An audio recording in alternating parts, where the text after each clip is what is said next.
Good morning, everyone. My name is Lucas Salgado, and today I'm going to be presenting my capstone project, which is about the effects of graphene oxide and titanium dioxide in mortar concrete. The professor of this module is Todd Baker. So let's get started. Um, I'm working on a fantasy project with one of my professors from civil engineering. His name is Professor David Dominguez, and he's studying the effects of adding graphene oxide and titanium dioxide in concrete and mortar concrete. The main purpose of this project is to study the effects of the saline conditions in concrete, such as in Canada because of the snow removal, and the Chilean coast because of the presence of salt in the environment. Like I said, this is a fantasy project that investigates graphene oxide, titanium dioxide, and graphene nanoplatelets, which are derived from graphene, but they're cheaper. Some tests were carried out in saturated and dried specimens to see what's the difference when the concrete is wet and when the concrete is completely dry. Graphene, titanium dioxide, and platelets were sonicated in the water because it's better to mix it in the water prior to a mixture, because if you add it to a mixture or right into a mixture, it doesn't mix well. And the settlements were measured too using a cone. So I'll show you a couple pictures. So this is the sonication process. This is the water that is added to the specimens. This is a sonicator which spins the water and dissolves it better. This is a mixture with nanoplatelets. And this is the way we measure the settlements or the workability of the concrete. Because the specimens are so little, we gotta use a very small cone. And for example, in this case, the settlement was about 15 millimeters. So this graph shows the settlements in milliliters with just dry samples. Because of the time, we just tested the control specimen. We used graphite too for some, but the mechanical resistance reduced quite a bit, so we disregarded that essay. And we used the different proportions of graphene and titanium dioxide. We used 0.01 of the total mass in graphene and 0.5% of the weight of the cement.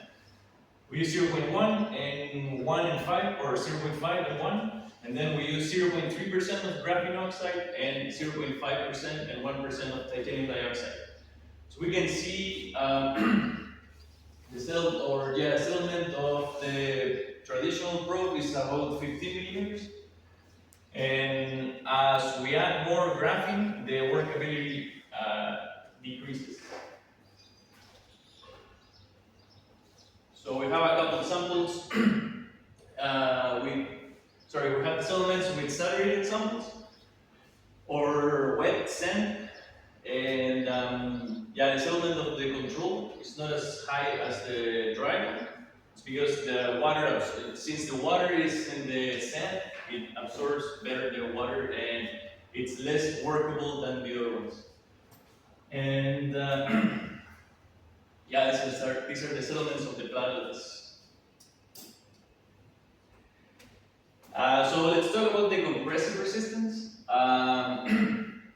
The way that we test the compression in these specimens is using a hydraulic compression machine at the Universidad de Talca in the construction lab.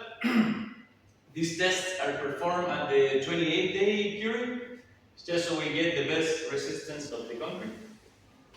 And the 0.03% of graphene and 0.5 and 1% of titanium have the better resistances in dry and saturated conditions. So we'll talk about that a little bit.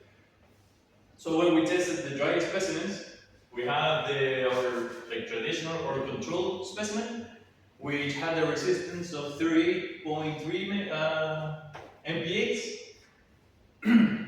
The way that we calculate how much it improves is getting this percent, and you just subtract, you take this value, divide it by this one, and then you'll have a factor of, if it's above 1, it's better, if it's below 1, it's worse. And as we can see, all these numbers are bigger than this one. The best performance of this mixture is 0.03% and 0.5 and 0.03 and 1%, getting a 50.53 MPAs and a 39.37 MPAs, which, oh sorry, my bad, is this one, 0.01 and 0.5, and it increases at 14% more in this one.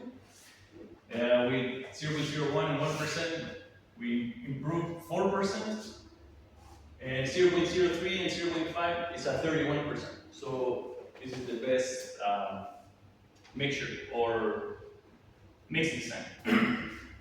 With the saturated specimens, we can see that the 0.03% and 0.5 has an improvement of almost 12%. And 0.03% and 1% has an improvement of 14.1.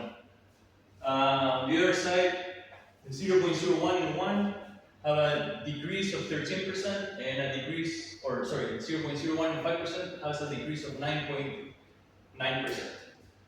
You can see that we use 0.05% of graphene oxide in this table, but the resistances weren't so high and we were using a lot of material, so we disregarded that mixture. And with the platelets, just the plat 2, 0.13 and 0.43 have a better resistance. All of them decrease their mechanical resistance. So about another test that we're performing is chloride ion migration, which consists of mold with a specimen. We have a solution, and we'll talk about that in a bit. And it's submerged in like a container with the same solution. So the solution that's in here and here, it's potassium hydroxide, and yeah, it's dissolved in water. And inside of the specimen, there's the same solution, but we add 5% of salt or sodium chloride. We apply a certain voltage. We put the cable here and another cable in this part, and we feed it with power supply. And we use a certain specification from Europe, and then they tell you how many hours you gotta have it electrified. Then when the time passes, the halves are sprayed with a solution of silver nitrate, and that changes the color of the penetration. And then you measure up the penetration using a vernier caliper, and then we use some formulas to measure out the migration coefficient. So this is like a sketch of how we test this, how we perform this test. So we have the specimens here, and the cables go on top here, and then you can see the cables on the bottom. And then it's fed with this power supply, and then we use this voltmeter to test out the current and the voltage. Once the time passes, you can see how this color is different from this one, and then you use this vernier caliper to see how much it penetrates, and then you just plug these values into a formula and you get migration coefficient. And another test that we perform is capillarity test. These tests were performed for 8 days at 1, 5, 10, 20, 30, and 60 minutes, and then 2, 3, 4, 5, and 6 hours. That's just for the first day. Then you gotta test it out for 7 more days at that time, every 24 hours. 2 absorptions were measured, primary and secondary, and we close these specimens on the perimeter with a sealing material, and then we submerge the bottom of the specimen about 2 millimeters, and then you see how the specimen absorbs water through capillarity, just how we see in the foundations of houses.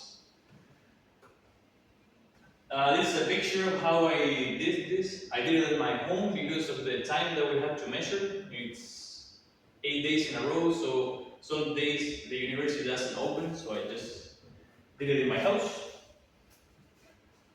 And this is a table that shows the primary absorption, how much it increases, and the secondary absorption and how much decreases. So in this case, the negative numbers are the better ones because the less absorption that the concrete has is better. Since when we see mold in the foundations, it's because it absorbs a lot of water. We can see that it has an improvement in all the mixtures in the secondary absorption, and it just has an improvement here for the 0.03 and 0.5, which is the one that has better mechanical resistance. And yeah. So to conclude, mechanical resistances are improved in both dry and saturated conditions with the 0.03%, 0.5, with 31.9 and 11.9 respectively, and 0.03 and 1% with 6.37 and 14.1 for saturated conditions. The traditional specimen with dry sand has a bigger settlement than the other one with wet sand. The chloride migration test is just starting, so we're still figuring things out as we go due to its difficulty. And 0.03% of graphene, 0.5 of titanium reduces water absorption through initial capillarity at 18.1%, but increases 114% on the secondary capillarity. Thank you so much for your attention. Are there any questions? All clear? All clear? Thank you so much.